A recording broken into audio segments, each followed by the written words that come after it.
North American politics has been rocked by the most significant news since the election of the new President of the United States. Justin Trudeau has announced his resignation as Prime Minister of Canada and leader of the Liberal Party. After mounting pressure from members of his own party and losing the support of his coalition partners, his departure seemed inevitable. But what does this mean for Canada's political landscape? I intend to resign as party leader, as Prime Minister. In the short term, Trudeau's resignation may not drastically change the political dynamics. His long-standing opponent, Pierre Poilievre, leader of the Conservative Party, quickly took to social media to express relief over Trudeau's decision.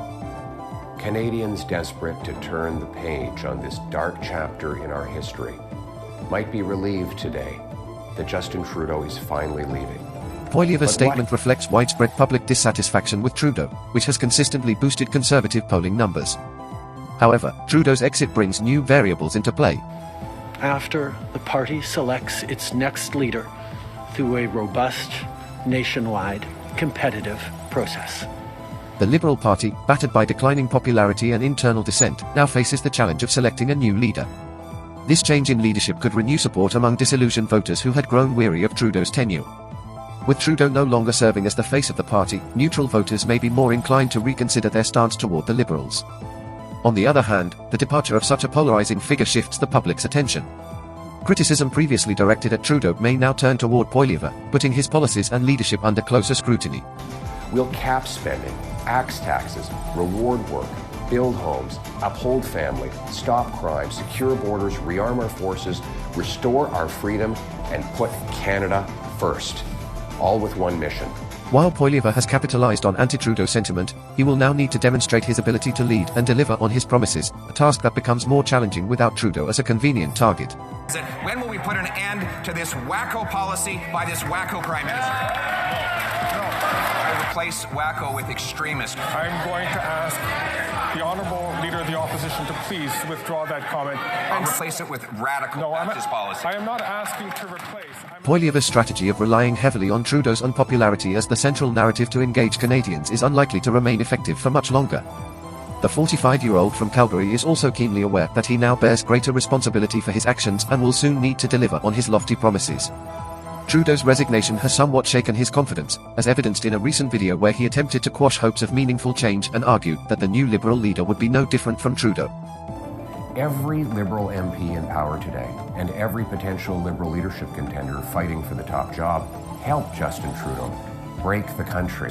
All Liberal politicians actively worked to pass into law the job-killing, inflationary carbon taxes. All voted for or actively supported Trudeau's out-of-control spending, debt, and immigration.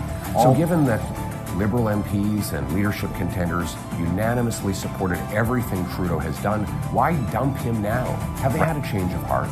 Is it because they feel guilty that they doubled housing costs, hiked taxes, unleashed crime, broke immigration, forced a quarter of the population into poverty?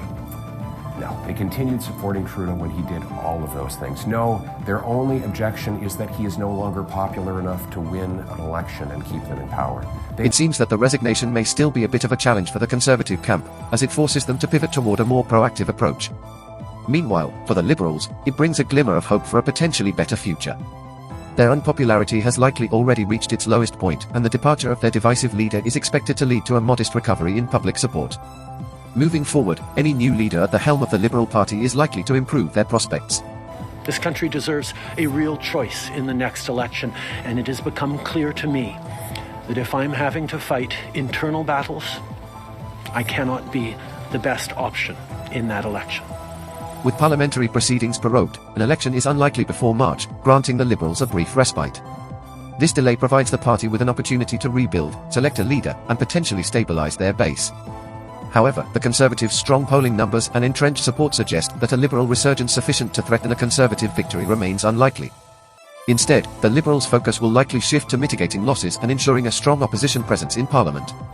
A key objective may be to secure at least 25% of the electorate's support, solidifying their role as a viable counterweight to a Conservative government. I care deeply about this country, and I will always be motivated by what is in the best interest of Canadians. Trudeau's resignation marks a turning point for Canadian politics, symbolizing the end of a steep decline for the Liberal Party under his leadership.